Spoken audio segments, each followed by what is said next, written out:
Shalom, Bapak Ibu yang terkasih, kita bersyukur bahwa hari ini kita masih diberikan kekuatan oleh Tuhan, masih diberikan kesempatan untuk boleh menerima bahkan menikmati kasih karunia Tuhan. Kita bersyukur bahwa hari ini kita boleh mengingat bagaimana pengorbanan Yesus 2000 tahun yang lalu, menyerahkan hidupnya terpaku di kayu salib untuk dosa Bapak Ibu dan saya, sehingga kita yang percaya kepadanya tidak akan binasa. Bapak Ibu, mari kita siapkan hati dan pikiran kita. Hari ini kita mau menyembah, meninggikan Dia, Yesus yang adalah Tuhan dan satu-satunya juru selamat kita.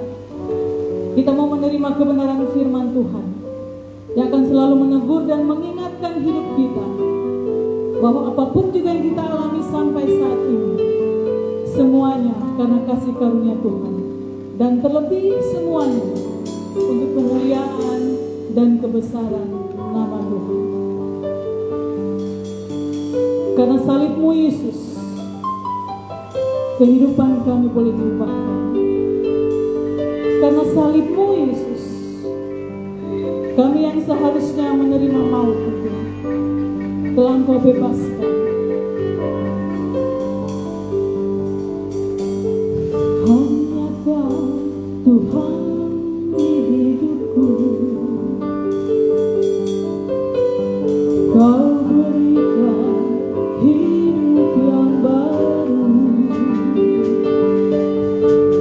Darah-Mu menyucikan, pulihkan hatiku. Ku nyatakan Kaulah segalanya. Engkaulah sumber pengharapan. Kuasa-Mu Tuhan yang sanggup, kuasa-Mu sanggup menyembuhkan. Jiwaku pun berserah hanya kepada-Mu. Yesus, Kaulah segalanya.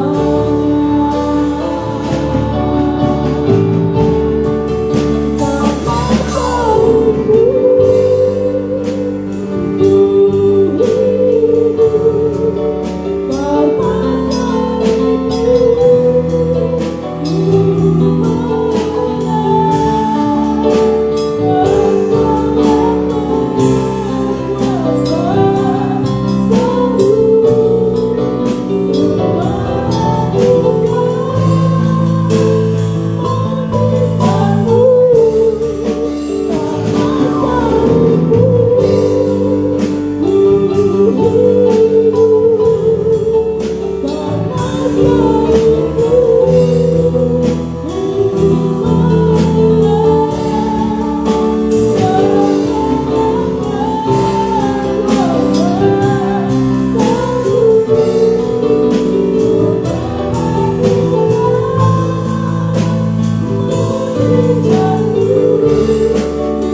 Terlalu banyak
Terlalu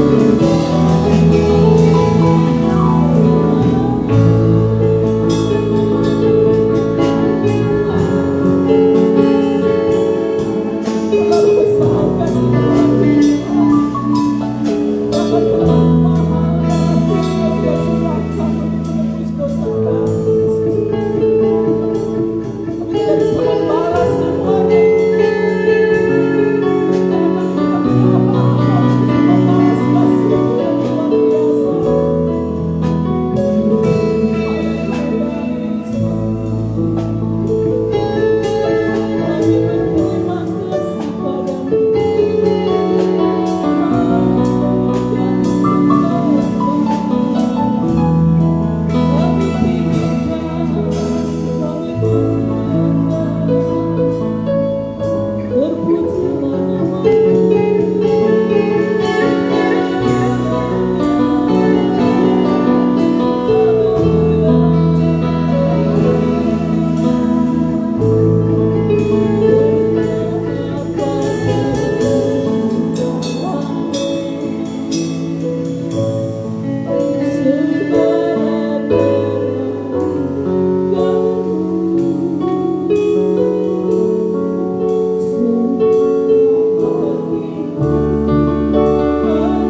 untuk kemuliaan Allah Bapa di surga. Segala puji hormat syukur hanya untuk kemuliaan Yesus Kristus Tuhan. Segala puji hormat syukur hanya untuk kemuliaan Roh Kudus. Allah Tritunggal yang baik yang kami kenal dalam nama Tuhan Yesus. Dengan kekuatan dari Roh Kudus kami bersyukur. Di pagi indah ini kami bisa beribadah untuk menikmati tentang peringatan bagaimana Engkau rela menderita, bahkan mati di atas kayu salib untuk menebus dosa saya dan kita semua yang hadir di tempat ini. Terima kasih Tuhan Yesus, masih ada kesempatan untuk bisa memuji dan memuliakan nama Tuhan Yesus. Sejenak kami rindu untuk menikmati sebagian firman-Mu. Sebelum hamba-Mu yang hina dina ini bicara, lebih dahulu Tuhan Yesus, urapi satu persatu umat-Mu yang hadir. Jamah satu persatu jemaat-Mu. Lawatlah kami semua, supaya setiap yang hadir hari ini dipastikan diberkati oleh firman Tuhan. Yang sakit, Tuhan jamah dan sembuhkan. Yang berbeban berat, Tuhan pasti pulihkan. Yang takut kepada hari besok, Tuhan Yesus pasti buka jalan. Karena bersama dengan Tuhan Yesus, kami akan cakap menanggung perkara hidup setiap hari. Berbicara kepada kami Tuhan Yesus, kami siap untuk menikmatinya. Dalam nama Tuhan Yesus, kami sudah mengucap syukur dan berdoa. Haleluya. Mari yang percaya sama-sama kita katakan amin. Berikan tepuk tangan yang luar biasa Tuhan Allah kita. Haleluya. Silakan duduk saudara.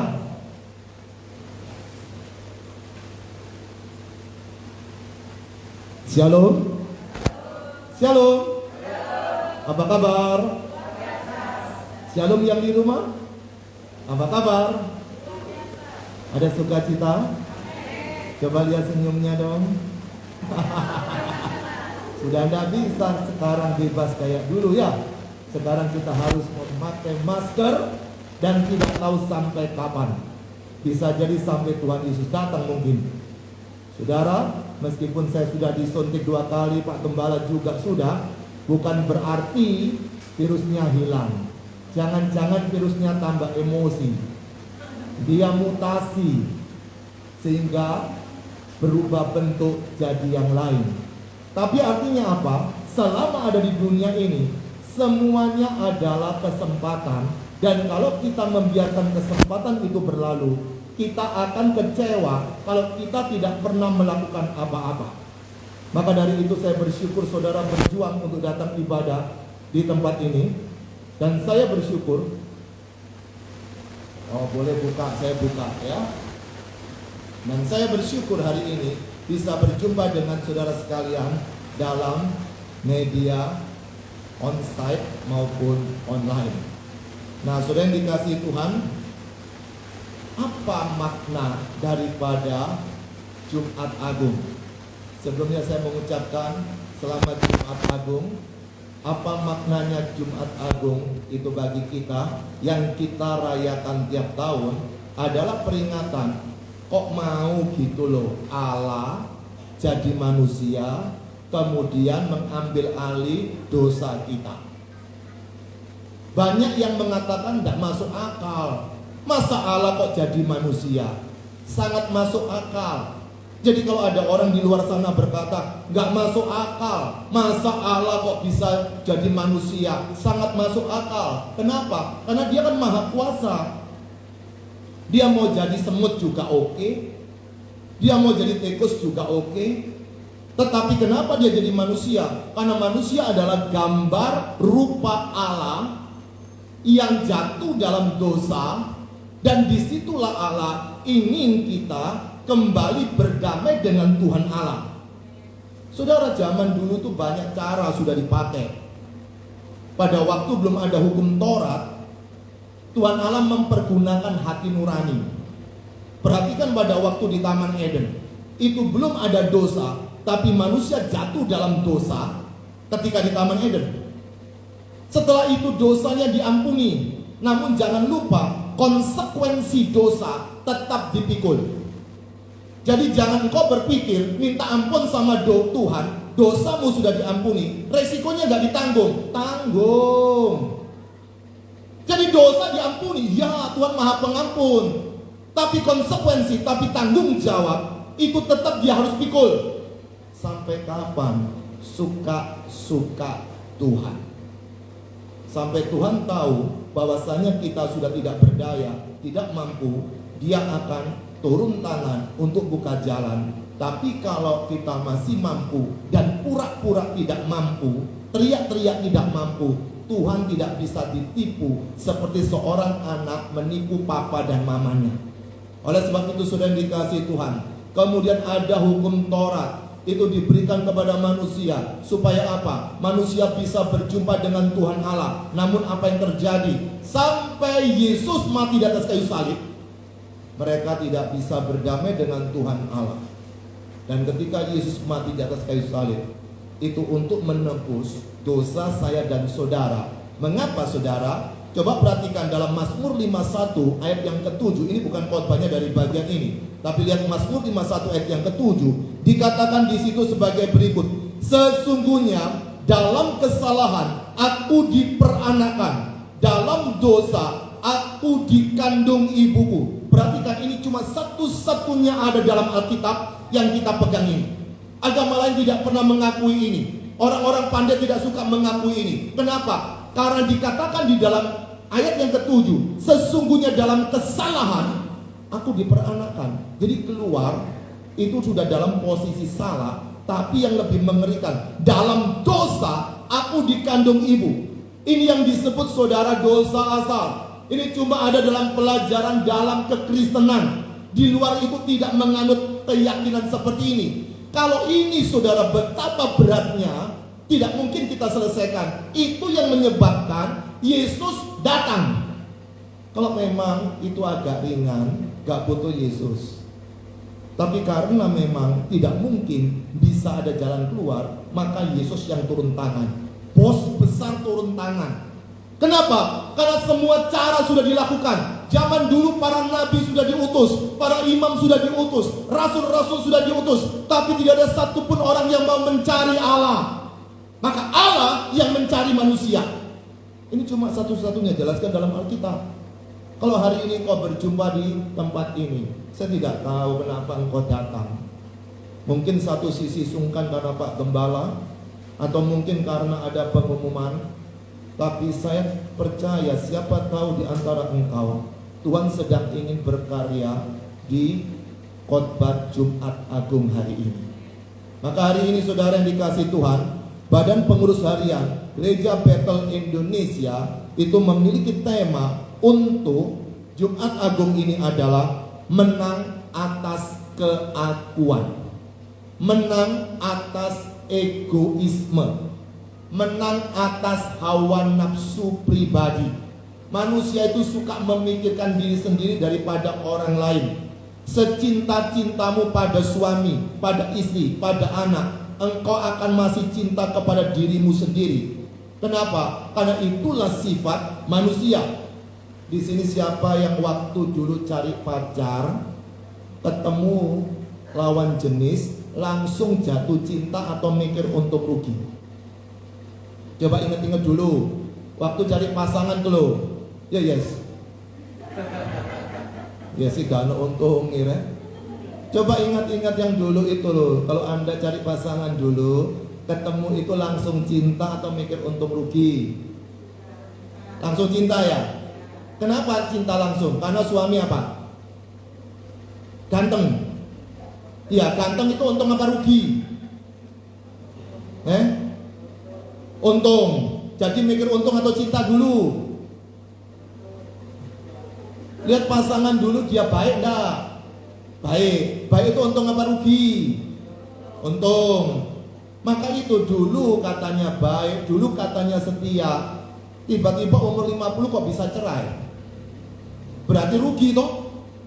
Dulu untung, semakin hari semakin rugi. Makanya saya suka bilang kepada anak-anak muda, kalau cari pacar, carilah yang elek, supaya kalau sampai tua tetap elek, dia nggak kaget. Yes, oh alah, ini sejak awal sampai akhir memang rupanya kayak gini kan, stabil toh. Nah, kalau awalnya engkau terima yang cantik, yang ganteng, suatu hari bisa berubah emosi kita. Pada waktu awal kita temukan dia baik, dia setia, lalu pada waktu akhir dia berubah setia dan tidak baik, kita marah-marah.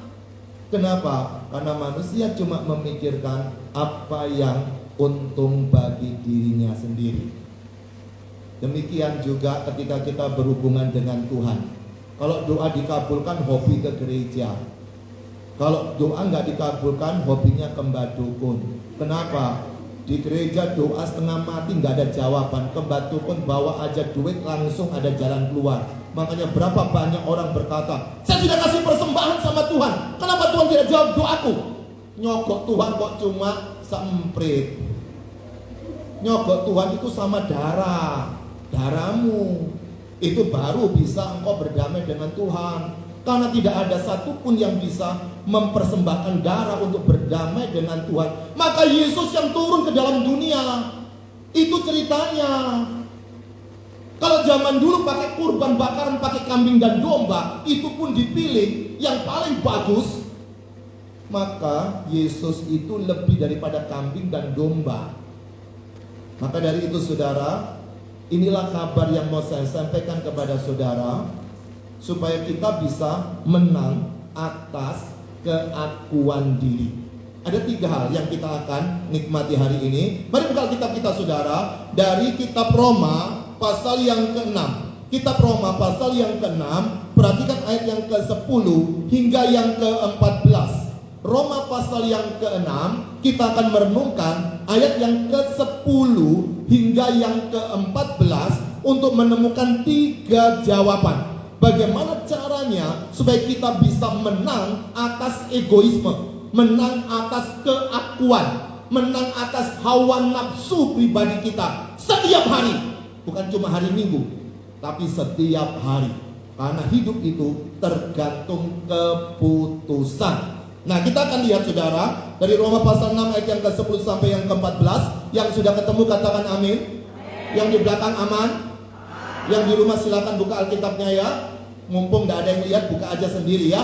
Kalau sudah ketemu semua, saya undang saudara bangkit berdiri ya. Ayo silakan, supaya emosi sama saya. Orang emosi itu bakal tidak jadi ngantuk. Ayo berdiri semua. Yang di rumah juga berdiri, tidak apa-apa. Ayo berdiri semua. Kalau engkau menyaksikan ini berdiri, kita sama-sama berdiri. Nah sekarang saudara, saya akan memberikan kesempatan kita sama-sama akan membaca berganti-gantian, mulai ayat yang ke-10 sampai yang ke-14. Saya akan membaca ayat yang genap lebih dulu, dan saudara ganjil, dan kita bersaut-sautan. Saya akan memulai ayat yang ke-10. Sebab kematiannya adalah kematian terhadap dosa. Berapa kali? 1 kali, dan untuk selama-lamanya. Dan kehidupannya adalah kehidupan bagi Allah.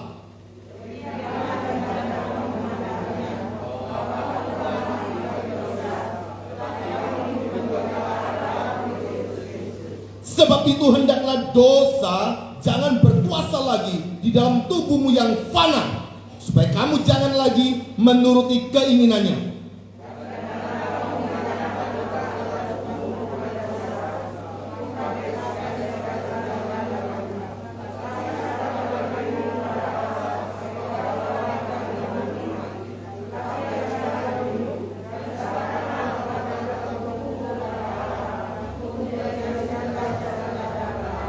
Sama-sama 2, 3.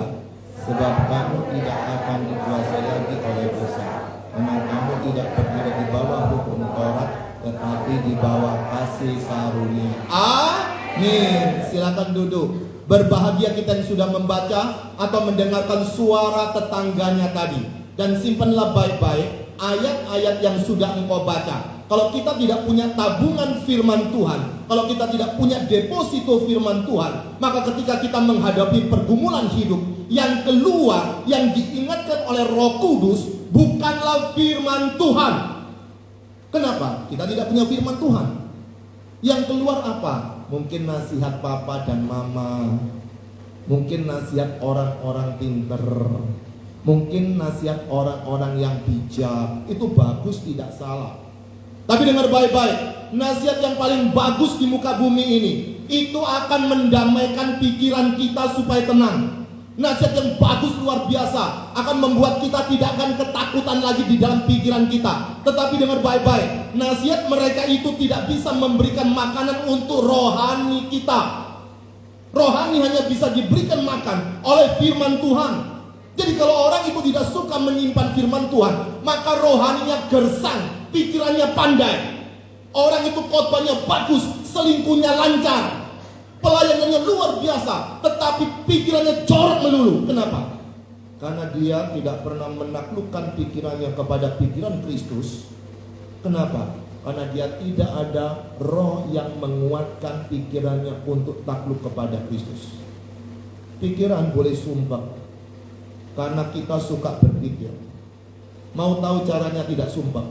Jangan suka berpikir. Engkau tidak akan sumpah. Lihat itu anak-anak tidak pernah sumpah dia, nggak mikir. Yang sumpah papa mamanya. Yang kedua yang tidak pernah sumpah itu orang yang rodok stres. Jam 7 lebih 7 menit, dia tidak mikir banyak-banyak. Tapi saya tahu saudara ini mau jadi profesor bakal. Semuanya dipikir semua. Seakan-akan ada jalan keluar. Kadang-kadang manusia itu lebih pintar dari Tuhan. Tuhan tidak mikir, engkau yang mikir. Maka itu ketika capek mikir, nyalakan Tuhan. Kenapa Tuhan tidak nolong saya? Tuhan cuma bilang gak usah dipikir, tapi mau mikir, mau apa lagi? Maka dari itu saudara dikasih Tuhan, kita akan renungkan dari bagian ini 3 hal untuk menjawab bagaimana supaya kita bisa menang atas keakuan. Bagaimana kita berhasil melewati segala egoisme diri kita. Bagaimana kita sukses menghindarkan diri dari hawa nafsu yang menekan kita setiap hari. Yang pertama saudara, bagaimana supaya kita bisa menang atas keakuan, yaitu mematikan dosa. Itu jawaban pertama. Perhatikan ayat yang tersebut dikatakan di situ. Sebab kematiannya, kematian siapa ini? Kematian siapa ini? Yang mati ini Tuhan Yesus kah? Iya betul. Saya mau tanya, Tuhan kok bisa mati? Berarti kita sempat tidak punya Tuhan, karena Tuhannya mati. Itu yang membuat orang di luar sana suka menghina kita. Tuhan ini wong Kristen mati. Saudara, Tuhan Yesus tidak pernah mati. Lalu siapa yang mati? Yang mati adalah manusia Yesus. Dalam diri Yesus ada 2 sifat. Dia Allah sejati dan dia manusia sejati. Sebagai manusia sejati, dia dibaptis. Sebagai manusia sejati, dia dicobai oleh iblis. Sebagai manusia sejati, dia berdoa kepada Bapa. Orang sana kan suka menghina. Katanya Tuhan, kok Tuhan doa sama dirinya sendiri? Yang berdoa adalah manusia sejati. Pada waktu dia mati di atas kayu salib, yang mati adalah manusia Yesus. Makanya jadi WL hati-hati, jangan berkata Tuhan Yesus sudah mati di atas kayu salib. Saya bilang, dah, Tuhanku tidak pernah mati, Tuhanmu aja yang mati sendiri. Karena yang mati adalah manusia Yesus. Kalau manusia Yesus mati, dia itu mati tanpa dosa. Mengapa? Karena dia dilahirkan bukan dari benih dosa, seperti Mazmur 51 ayat 7 tadi. Diperanakan dalam kesalahan, dikandungan dalam dosa. Oh tidak, tapi Yesus itu ada di kandungan Maria. Yang mengerjakan adalah Roh Kudus. Jadi tidak ada benih dosa. Dia betul-betul murni. Dia betul-betul tanpa dosa. Dan dia tidak mungkin bisa berbuat dosa, karena sumbernya beda. Sumbernya ilahi dia. Maka pada waktu dia ada di muka bumi ini, dia itu bukan ikut tur, bukan jalan-jalan, tapi dia sedang mempersiapkan dirinya untuk menebus dosa saya dan saudara. Jadi dia mati itu bukan karena jasanya Yudas Iskariot, kata orang-orang di sana. Yudas Iskariot tidak ada jasa sama sekali untuk kematian Yesus di atas kayu salib.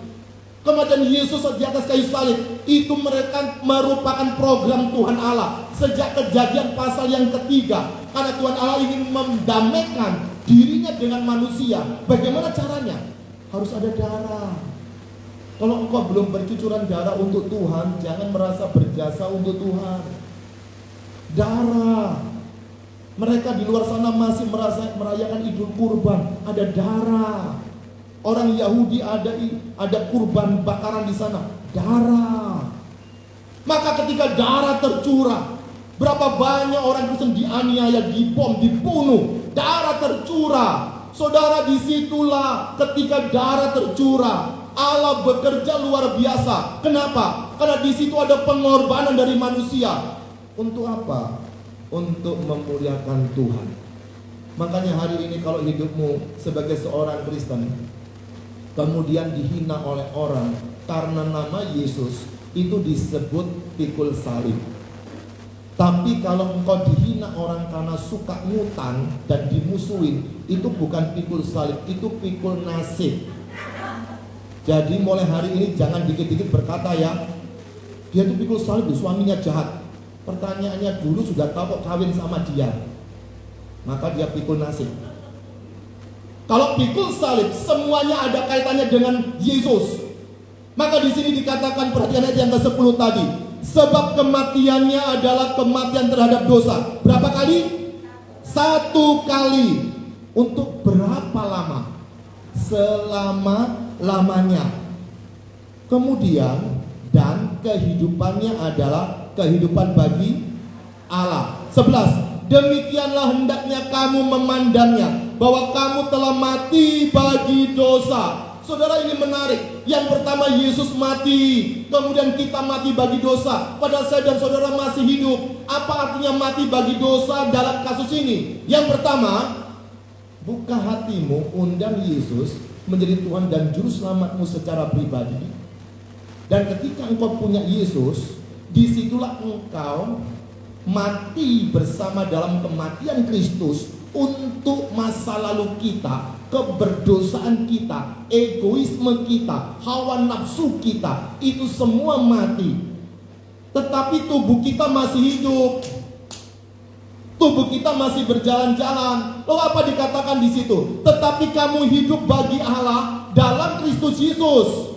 Ini adalah dua hal yang menarik yang sedang dijelaskan oleh Rasul Paulus kepada jemaat di Roma. Satu sisi kita mati atas dosa, dan sisi lain kita hidup bagi Allah. Itu menjelaskan dua kutub yang sedang terjadi bersama-sama. Jadi jangan berpikir kalau engkau suka melayani Tuhan maka semuanya dilancarkan oleh Tuhan. Tidak ada ajaran Kristen. Jangan berpikir kalau engkau sudah suka mempersembahkan hidupmu untuk Tuhan semuanya baik-baik saja. Tidak ada dalam Alkitab. Tapi semuanya, saudara, itu satu paket.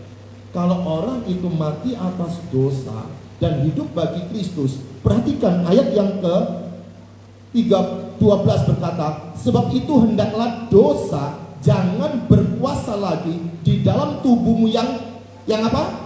Fana. Kan banyak orang suka berkata begini, Pak, selama hidup mana mungkin kita tidak berbuat dosa. Iya, bisa. Ini dijelaskan di sini kan, sebab itu hendaklah dosa jangan berkuasa lagi dalam tubuhmu yang apa? Fana. Tuhan lebih tahu dari kita loh. Dia bilang tubuh yang fana, supaya kamu jangan lagi menuruti keinginannya.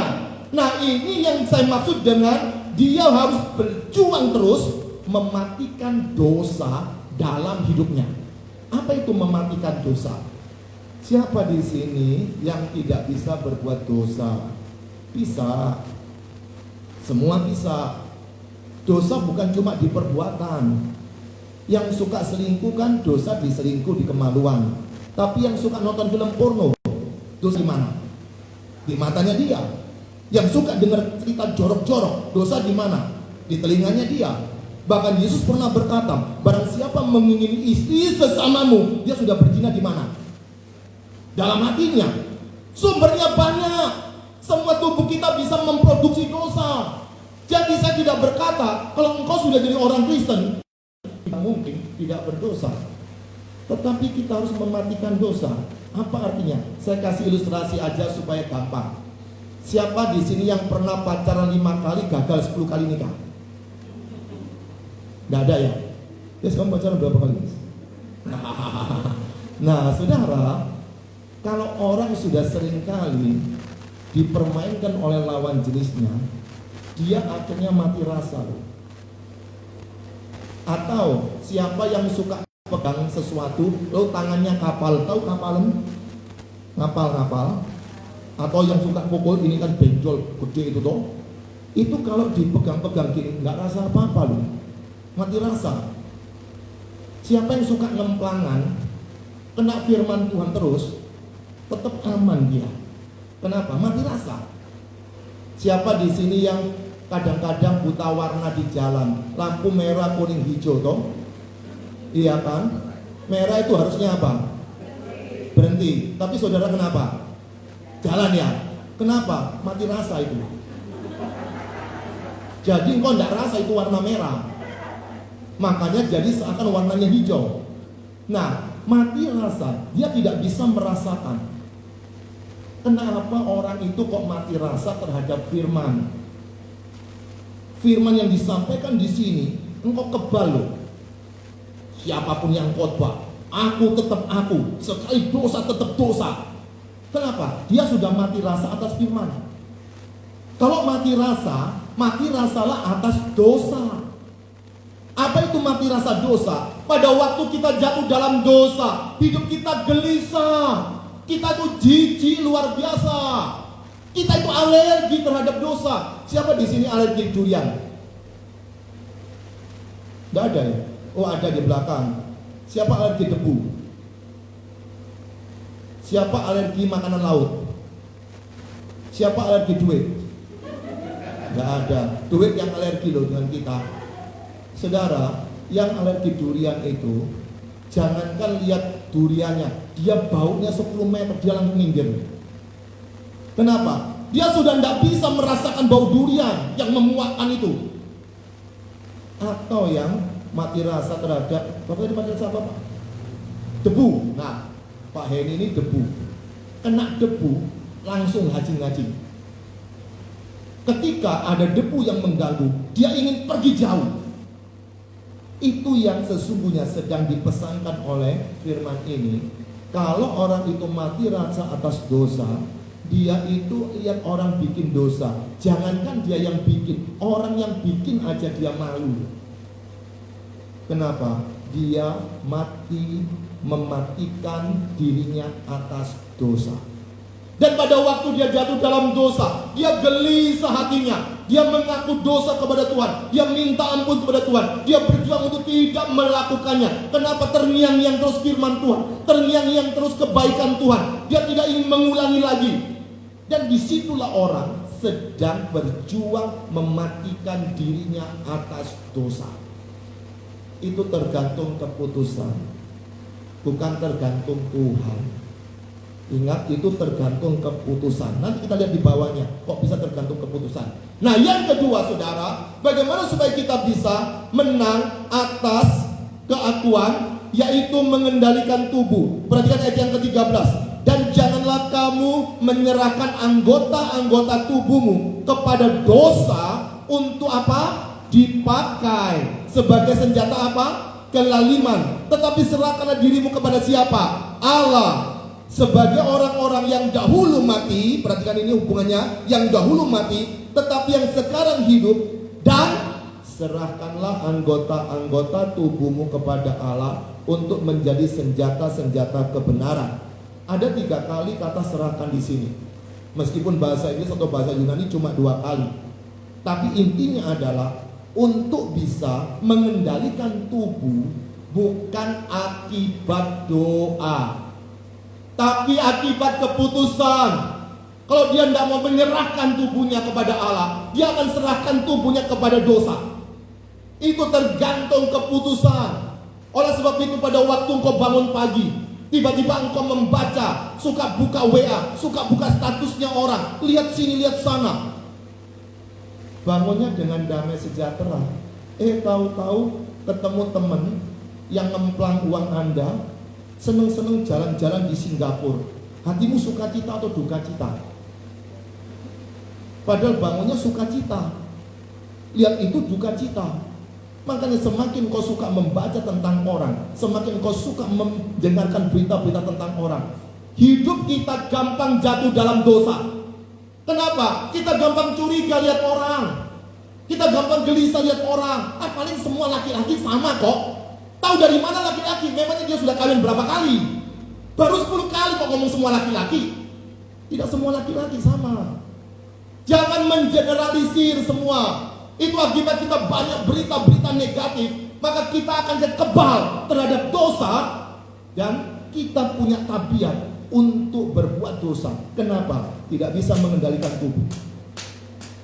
Belajar mengendalikan tubuh dengan cara menyerahkan diri kita kepada Allah untuk dipakai sebagai senjata kebenaran, bukan sebagai senjata kelaliman.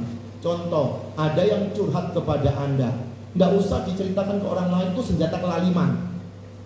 Kalau engkau mendengar sesuatu di WA, sesuatu yang negatif, cek dulu lebih bagus. Mungkin itu hoax, kita tidak tahu. Kalau tidak, kita akan terjebak menjadi senjata kelaliman. Maka untuk menjadi senjata kebenaran, kita perlu berjuang melalui keputusan kita setiap hari.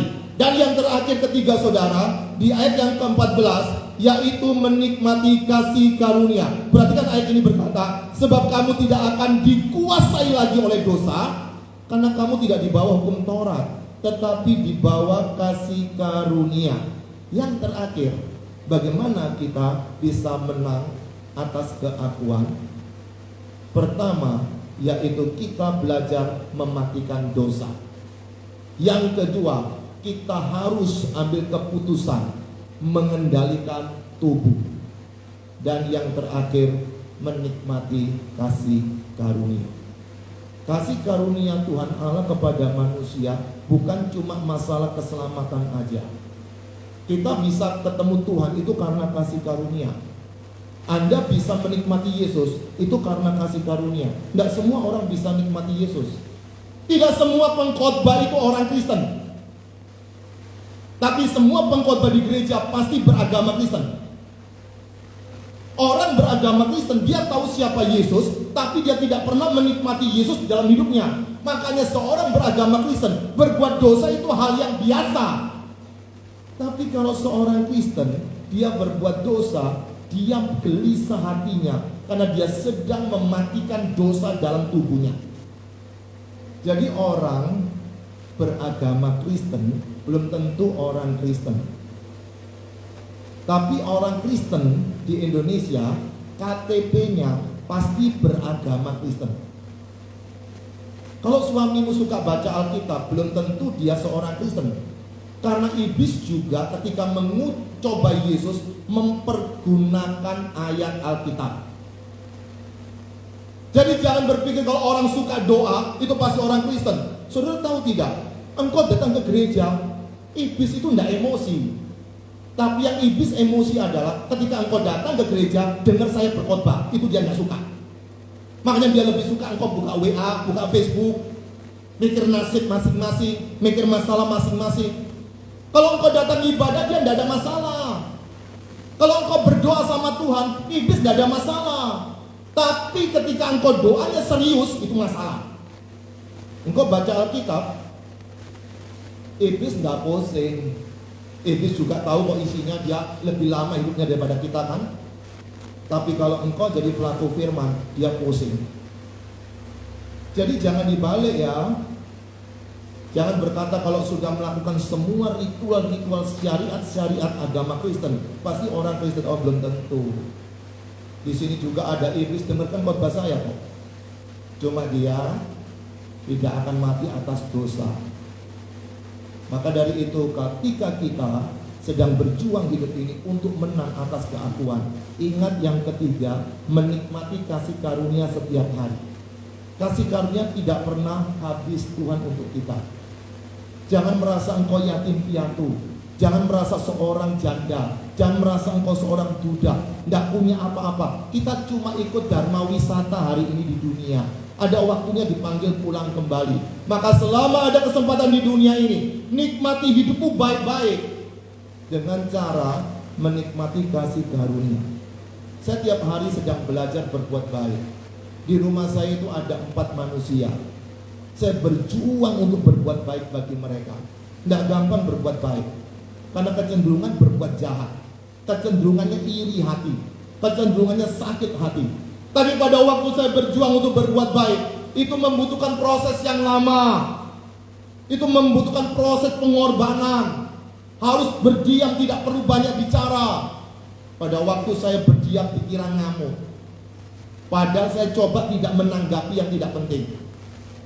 Maka ketika kita menghadapi persoalan hidup setiap hari, ingat 3 hal ini, supaya kita bisa menang atas egois kita. Pertama, matikan dosa. Yang kedua, mengendalikan tubuh. Yang ketiga, menikmati kasih karunia. Mari berdiri yuk.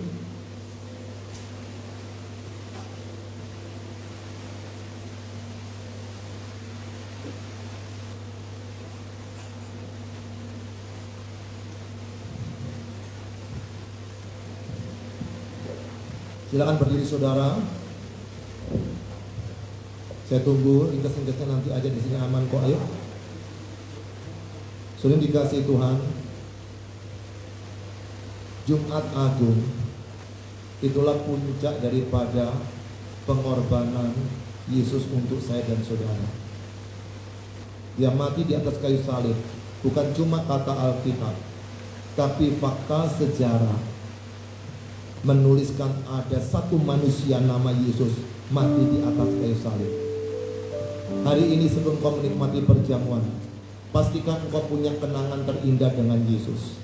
Bagaimana caranya? Buka hatimu, undang Yesus. Kalau engkau tidak punya Yesus, buat apa ikut perjamuan? Enggak ada hubungan sama Yesus kok. Makanya berapa banyak orang ikut perjamuan, dianggap main-main sambil ketawa ke TV, sambil ada dendam dalam hati. Kalau memang kau ingin menikmati perjamuan, engkau harus punya kenangan terindah dengan Yesus. Maka itu kalau ada orang meninggal di Adiasa, yang paling nangis adalah orang yang punya hubungan dekat dengan yang mati. Dia nangis, dia memperingati apa yang sedang diperjuangkan dulu untuk dirinya. Sebelum kau menikmati ini, setiap kita di antara saudara, siapa yang rindu memiliki Yesus hari ini, saya mau berdoa buat saudara yang ingin menikmati pengorbanan Yesus hari ini. Juga yang di rumah, siapa yang rindu untuk memiliki Yesus hari ini, saya mau berdoa khusus buat Anda yang ingin menikmati Yesus dalam hatimu. Taruh tangan kiri di dada, angkat tangan kananmu. Saya mau berdoa dari depan ini untuk saudara. Siapa yang rindu memiliki Yesus hari ini, silakan letakkan tangan kiri di dada, tangan kananmu atas tinggi-tinggi. Saya mau berdoa buat saudara yang tangannya diangkat. Ikuti doa saya dengan jujur, ikuti doa saya dengan sungguh-sungguh, ikuti doa saya dengan ikhlas. Jangan main-main. Kalau engkau tidak mau punya Yesus pun saya tidak pusing. Tetapi kalau engkau rindu untuk menikmati pengorbanan Yesus dan ingin menikmati kehidupan bersama dengan Yesus, sekarang angkat tanganmu tinggi-tinggi. Saya mau berdoa buat saudara yang tangannya diangkat. Ikuti doa saya dengan tulus ikhlas, dengan jujur. Doa yang ikuti doa saya, tangan yang diangkat ikuti doa saya. Bapa di surga, Bapa di surga, hari ini saya sadar saya orang berdosa. Saya mengaku dosa, semua dosa saya. Ampuni saya, sucikan saya. Hari ini saya membuka hati saya, mengundang Yesus untuk tinggal dalam hati saya. Mulai hari ini, Tuhan Yesus, Engkaulah Tuhan saya, Engkaulah penebus saya, Engkaulah juru selamat saya.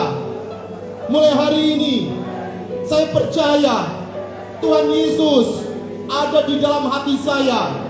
Pimpinlah hidup saya, kendalikan nafsu saya, tegurlah saya, supaya hidup saya lebih berkenan kepada Tuhan. Di dalam nama Tuhan Yesus saya sudah berdoa. Kalau hari ini kau sudah memiliki Yesus, sekarang akui dosamu masing-masing. Saya tidak tahu dosa apa yang tersembunyi. Yang suka nonton film porno bertobat dalam nama Yesus. Yang suka sakit hati, kecewa, bertobat dalam nama Yesus. Suami-suami yang suka menganiaya istri bertobat. Istri yang tidak tunduk kepada suami bertobat hari ini. Semua berdoa. yang tidak jujur hidupnya bertobat kepada Tuhan. Hidup kita tidak lama. Siapa tahu setelah ini kau dipanggil Tuhan. Bukan karena COVID saja, tetapi jadwalnya Tuhan sudah tahu. Sekarang pulang ke rumahmu dengan damai sejahtera. Kalau kau sudah minta ampun, akui dosa-dosamu. Tidak usah malu kalau kau mencucurkan firman. Sebelum kau menjamah perjamuan ini, pastikan hidupmu kudus.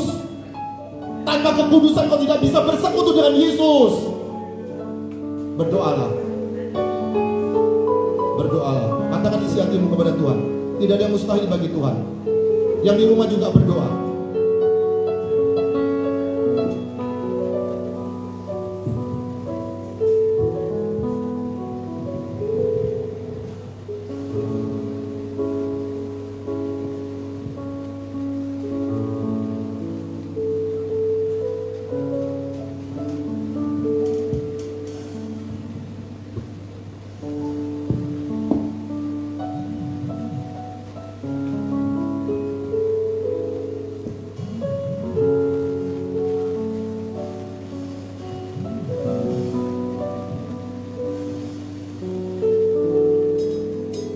Mari kita datang pada Tuhan dengan segenap hati kita.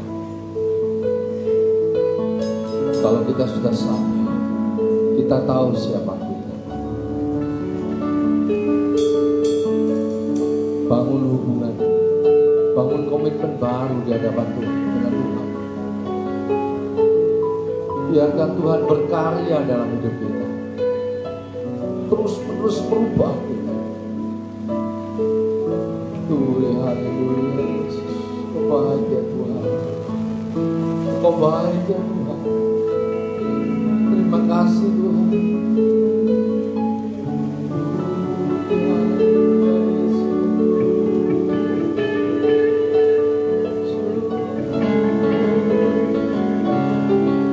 Haleluya. Silakan Tuhan.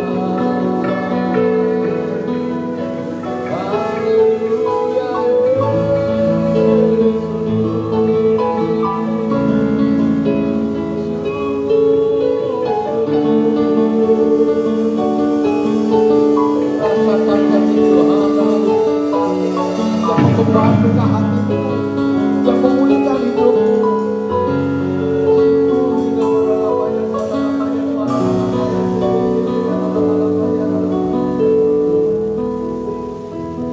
Terima kasih Tuhan, terima kasih Tuhan, terima kasih untuk semua yang Tuhan sudah kerjakan dalam hidup kami.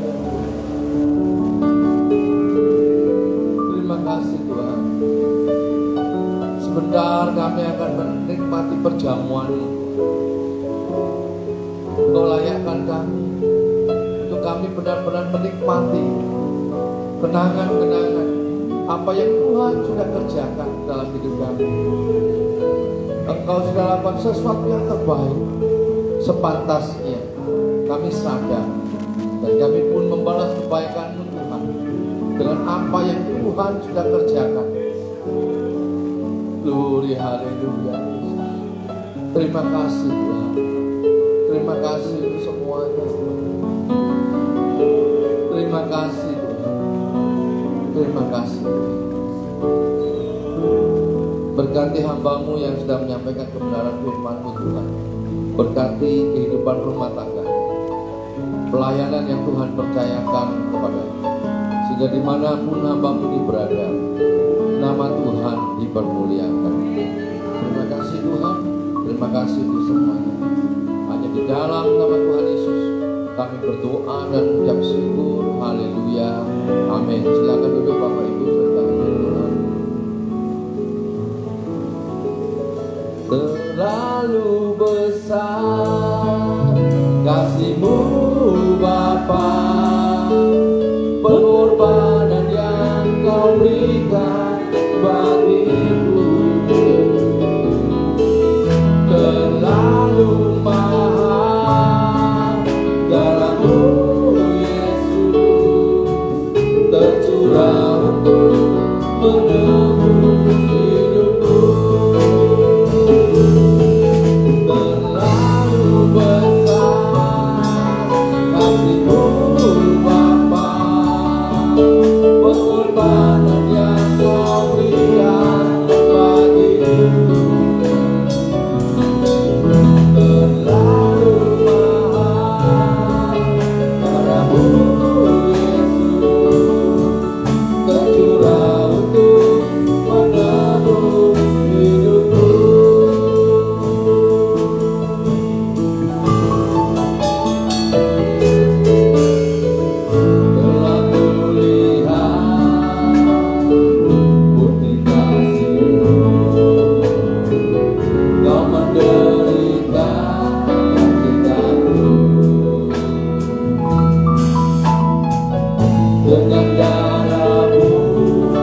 Demikian firman Tuhan.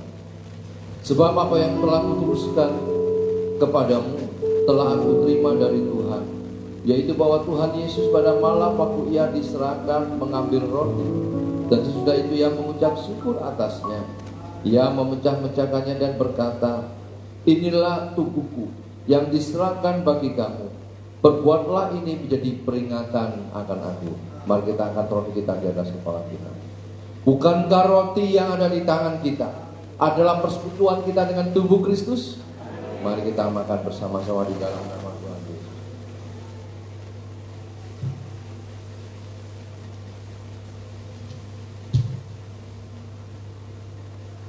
Terima kasih Tuhan.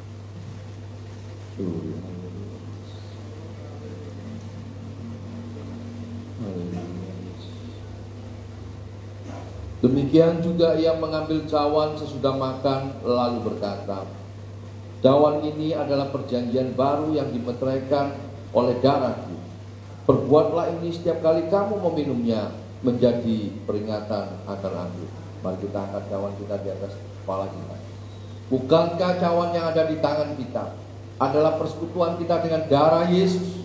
Mari kita minum bersama-sama di dalam nama Tuhan Yesus.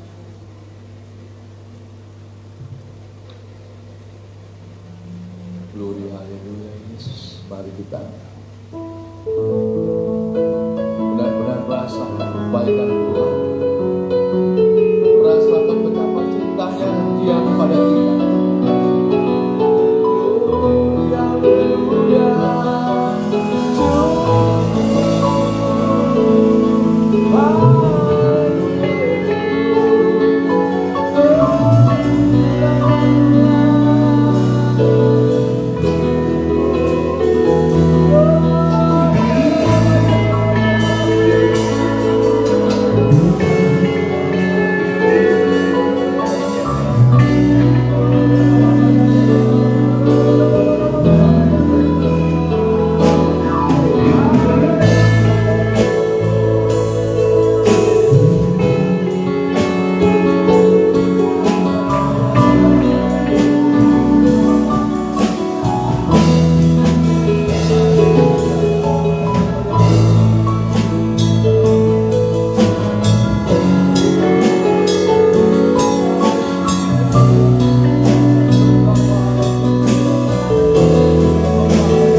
kasih.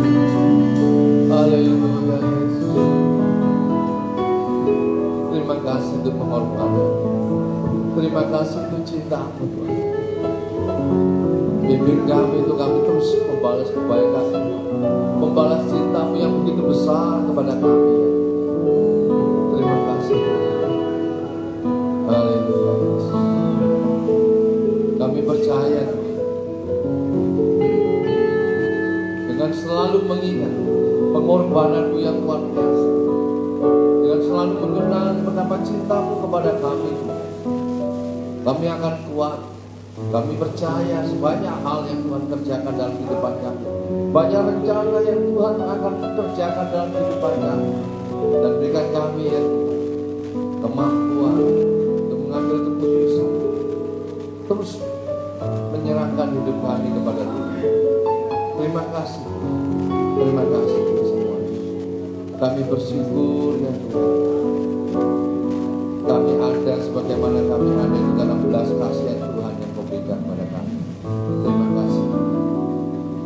Hanya di dalam nama Tuhan Yesus kami berdoa dan mengucap syukur. Haleluya. Amin. Silakan duduk Bapak Ibu dan kasih Tuhan. Ya, pengumuman. Ya, terima kasih kepada Pak Juanda. Ya, teman ini Pak Juanda ya, dari gereja kita juga ya. GBI House of Healing. Jadi kita tetap ada ibadah offline selama tidak ada perubahan peraturan. Juga ada live streaming ya. Dan Anda bisa lihat di Facebook Rumah Pemulihan dan Instagram ya. Tadi ini jadi setiap kegiatan kita selalu saya share juga kepada yang kita layani. Ada beberapa yang dari tanya-tanya, tak kasih sekali ya, biar lihat gitu. Dan biarlah mereka juga merasakan kasih Tuhan. Ya, jadi Bapak Ibu bisa lakukan itu, bisa lihat juga di YouTube di Rumah Pemulihan House of Healing H2O. Ketika Bapak Ibu ingin memberikan persetujuan, itu ada di situ tertera dari Bank Rakyat Indonesia atas nama Gereja GBI House of Healing. Dan untuk persembahan bisa dari kotak belakang atau bisa di rekening ini, karena kita belum bisa dan pekerjaan masih MOU-nya untuk ke GBI. Kalau BRI kapan hari ada MOU-nya dari GBI untuk bisa ke BRI, jadi atas nama gereja. Ini BCA ini masih kita nunggu ya, kalau memang sudah sepakat berame-rame bisa atas nama rekening gereja. Jadi itu ya. Oke, mari kita bangkit berdiri. Kita akan baca pengakuan iman kita.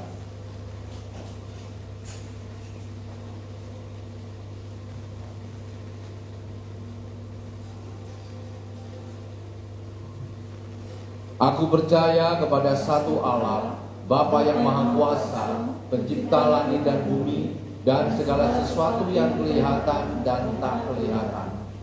Dan kepada Tuhan Yesus Kristus, Putra Allah yang tunggal, Ia lahir dari Bapa sebelum segala abad, Allah dari Allah, terang dari terang, Allah yang benar dari Allah yang benar.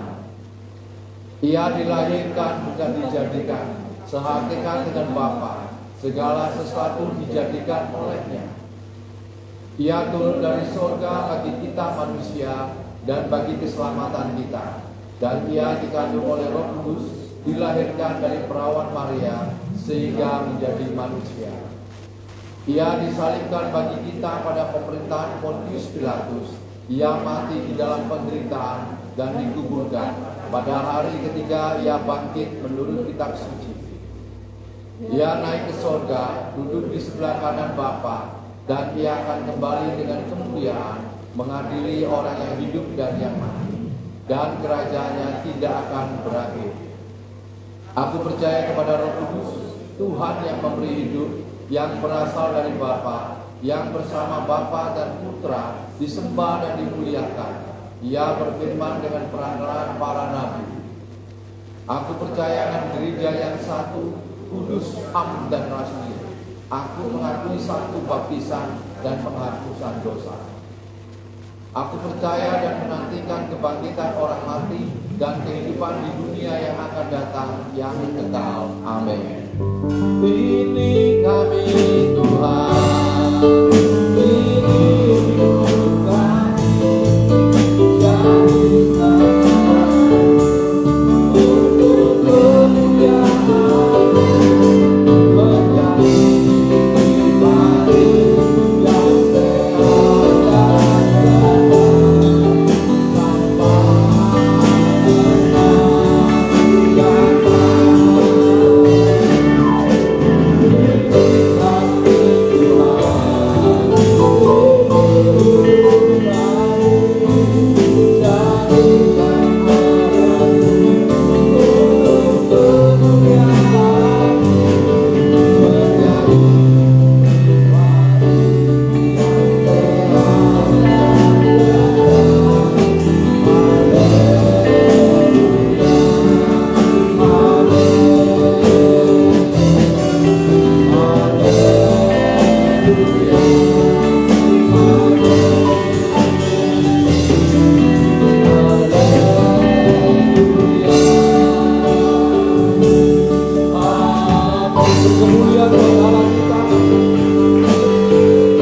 hanya namamu saja yang ditinggikan dan diagungkan. Dan sebelum kami berpisah, kami akan menaikkan doa-doa siapa kami untuk bangsa dan negara kami Republik Indonesia. Lawatan untuk negeri kami Tuhan. Dengan situasi keadaan ini kami percaya Engkau sedang mengerjakan sesuatu untuk setiap bangsa-bangsa, untuk terutama untuk negeri kami Tuhan. Dan biarlah Tuhan melakukan sesuatu yang besar yang Tuhan untuk nyatakan dalam kehidupan kami si anak-anak itu. Kami juga berdoa untuk para pemimpin-pemimpin kami, mulai dari Bapak Presiden, Wakil semua staf Menteri pejabat tertinggi yang terkait dari pusat maupun yang ada di daerah. Lawatanmu buat mereka, berikan kekuatan, kesehatan, hikmat daripada Tuhan, dan terutama takut akan Kau. Sehingga setiap keputusan yang mereka ambil semuanya berpihak untuk rakyat Indonesia, untuk kebaikan bagi rakyat Indonesia. Kami juga berdoa ya Tuhan, untuk anak-anak Tuhan yang kepercayakan di eksekutif, legislatif, yudikatif. Pakai mereka, jadikan mereka garam dan terang-Mu. Ingatkan dan mereka boleh melakukan sesuatu yang terbaik dalam hidup mereka. Kami juga berdoa untuk para hamba-hamba Tuhan, jemaat Tuhan yang dalam minggu-minggu ini mereka juga melakukan aktivitas ibadah. Tuhan, lawatan-Mu buat setiap kehidupan mereka, dalam kehidupan rumah tangga mereka, pekerjaan dan pelayanan Tuhan percayakan untuk boleh melakukan sesuatu yang luar biasa. Mereka boleh melihat kuasa pembelaan-Mu Tuhan, merasakan kasih Tuhan yang begitu besar, sehingga mereka boleh bangga punya Allah seperti Kau. Kami juga berdoa untuk pemilik tempat ini, semua fasilitasi kami untuk kami bisa beribadah di tempat ini.